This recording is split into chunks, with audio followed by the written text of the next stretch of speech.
राजा ने जवाब दिया। साधु ने उन्हें आगे बढ़ने की इजाजत दे दी और अदृश्य हो गया। गुफा के अंदर का रास्ता एक भूल भुलैया की तरह था। अचानक टिंकू ने दीवार पर कुछ लिखा देखा, यहाँ जादुई हीरा है, लेकिन इसे पाने के लिए सबसे पहले नागों के राजा कालसर्प को हराना होगा। चारों दोस्त थोड़ा सहमे, लेकिन हिम्मत से आगे बढ़ते रहे। कुछ ही कदम आगे बढ़े थे कि एक बड़ा सा नाग उनके सामने फन फैलाए खड़ा था। नाग का आकार इतना बड़ा था कि उसने पूरी गुफा को घेर रखा था।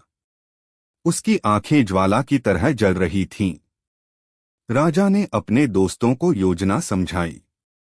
उसने अपने पास रखा एक पत्थर नाग की आंखों की ओर फेंका ताकि उसका ध्यान बंट जाए। जैसे ही नाग पीछे मुड़ा, मनीष ने अपनी ताकत से नाग की पूंछ को पकड़ लिया, जबकि गब्बर और टिंकू ने झट से उसके सिर पर कूदकर उसे उलझा दिया। इस बीच राजा ने अपने साथ रखी हुई जड़ी बूटी का धुआं नाग की ओर उड़ाया, जिससे वह कमजोर पड़ने लगा। नाग की ताकत धीरे धीरे कम होती गई और आखिरकार चारों दोस्तों ने मिलकर उसे हरा दिया। खजाने की खोज। नाग को हराने के बाद गुफा में एक रास्ता खुल गया जो खजाने की ओर ले जाता था। चारों दोस्त उस रास्ते पर बढ़े और उन्हें सामने एक बड़ा सा कमरा दिखाई दिया, जहां सोने की मूर्तियां, जवाहरात और वह चमकता हुआ जादुई हीरा रखा था।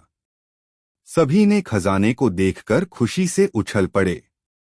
टिंकू ने तुरंत हीरे को उठाया और उसे देखकर बोला, कहते हैं ये हीरा किसी को भी अदृश्य बना सकता है। वह हीरे को अपनी मुट्ठी में कसकर पकड़ता है और जैसे ही वह उसे अपने पास रखता है, अचानक गायब हो जाता है। राजा, गब्बर और मनीष घबरा जाते हैं और उसे ढूंढने लगते हैं। तभी टिंकू की आवाज आती है, अरे दोस्तों, मैं यहाँ हूँ। मैं अदृश्य हो गया हूँ। हीरे की ताकत को देखकर सभी हैरान हो जाते हैं। टिंकू कुछ ही देर में हीरा अपने दोस्तों को दिखाकर दोबारा नजर आने लगता है। अब सबकी आंखों में खजाने और जादुई हीरे को अपने गांव ले जाने की चमक थी। लेकिन तभी साधु की आवाज गूंजती है, हीरा तुम्हें सिर्फ तभी मिलेगा जब तुम इसे अच्छे कामों में इस्तेमाल करने का वचन दोगे। चारों दोस्तों ने वादा किया कि वे हीरे का इस्तेमाल सिर्फ जरूरतमंदों की मदद करने के लिए करेंगे। साधु ने उनके वचन को स्वीकार किया और उन्हें जादुई हीरा अपने साथ ले जाने की अनुमति दे दी। खजाना लेकर गांव वापसी।